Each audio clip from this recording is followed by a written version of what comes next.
Sometimes अगर हमें ये लग रहा है कि हमारी बॉडी में ब्लीडिंग बहुत ज्यादा हो रही है, खून नहीं जम पा रहा है या क्लॉट नहीं बन पा रहा है, तो ऐसी स्थिति में एक टेस्ट होता है जिससे हम पता लगा सकते हैं। जैसे कि कोई हार्ट के पेशेंट होते हैं जिनकी सर्जरी हुई होती है, या जो प्रेग्नेंट लेडी होती है जिनको ब्लीडिंग का रिस्क होता है, तो उन सबके लिए बेसिकली एक मेजरमेंट करने के लिए एक टेस्ट होता है जिसका नाम है पीटीआईएनआर। तो पीटी यानी कि प्रोथर्मिन टाइम, और आईएनआर यानी कि यहाँ पर इंटरनेशनल नॉर्मलाइज वैल्यू है, जो कि नॉर्मल लोगों में 0.8 से 1.2 तक इसकी रेंज होती है। यानी कि नॉर्मल लोगों में इसका ये जो वाली वैल्यू के बीच में जिनकी वैल्यू आती है, तो इसका मतलब ये है कि उनका जो ब्लड है वो नॉर्मलाइज है, मतलब कि ना ज्यादा पतला है ना ज्यादा उसमें क्लोट का कोई चांसेस है, यानी कोई कोगुलेशन की प्रॉब्लम है। तो लेकिन जैसे जो लोग होते हैं जिनको हार्ट की प्रॉब्लम होती है, जिनकी सर्जरी होती है, तो उनसे पहले पीटीआईएनआर का टेस्ट करना बहुत जरूरी है। क्योंकि अगर सर्जरी हुई तो ब्लीडिंग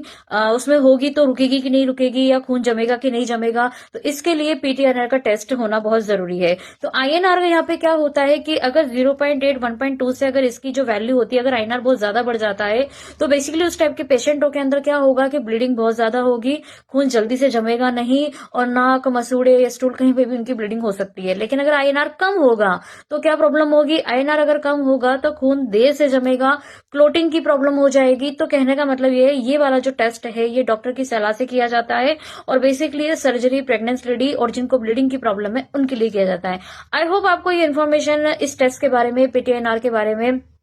कॉमन टेस्ट है, काफी मतलब नॉर्मल हो ही जाता है ये वाला टेस्ट जब भी किसी की सर्जरी होती है। तो अगर ये वीडियो आपको पसंद आया तो आप इसको लाइक कीजिए, शेयर कीजिए और कमेंट कीजिए, या फिर ज्यादा से ज्यादा इसको इस चैनल को सब्सक्राइब कीजिए। Thank you.